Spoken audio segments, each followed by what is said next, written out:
ஒரு அழகான பச்சைப்பசேல் என்ற காட்டில் டிகு என்ற ஆமையும் அனு என்ற எறும்பும் சிறந்த நண்பர்களாக இருந்தனர்.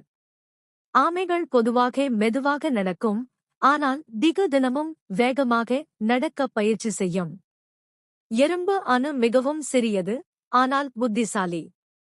ஒரு வெயில் நாளில் அவர்கள் ஆற்றோரம் ஓய்வெடுத்துக் கொண்டிருந்தபோது, ஒரு முள் செடியின் உச்சியில் இருந்த பெரிய சிலந்தி வலையில் சில வண்ணத்து பூச்சிகள் சிக்கிக் கொண்டிருப்பதை பார்த்தார்கள்.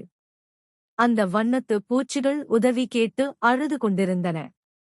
என்னால் அந்த முள் செடியில் ஏற முடியாது, நான் மிகவும் கனமானவன் என்று டிகு வருத்தத்துடன் கூறியது.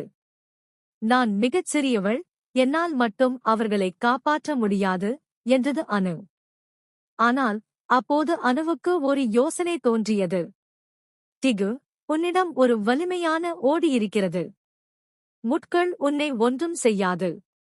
நீ அந்தச் செடியின் மீது சாய்ந்து நின்றால் நான் உன் முதுகின் வழியாக ஏறி வலையை அறுத்து அவர்களை விடுவிப்பேன் என்றது.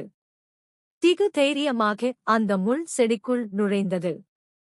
முட்கள் அதன் கால்களை குத்தினாலும் அதன் முதுகு ஓடு ஒரு கவசம் போல பாதுகாத்தது.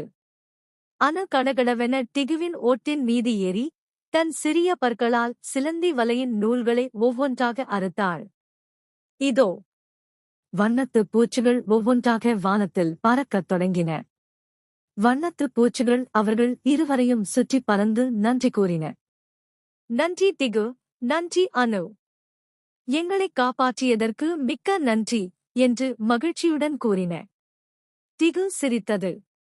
தான் வேகமான விலங்கு இல்லை என்றாலும் தன்னிடம் இருக்கும் வலிமை மற்றவர்களுக்கு உதவியதை எண்ணி பெருமைப்பட்டது. தான் சிறியவளாக இருந்தாலும் தனது தைரியம் பெரிய மாற்றத்தை ஏற்படுத்தும் என்பதை அனு உணர்ந்தாள். நீதி, நீங்கள் உருவத்தில் பெரியவரா அல்லது சிறியவரா என்பது முக்கியமல்ல, ஒற்றுமையுடன் செயல்பட்டால் நம்மிடம் உள்ள தனித்துவமான திறமைகளைக் கொண்டு மற்றவர்களுக்கு உதவ முடியும்.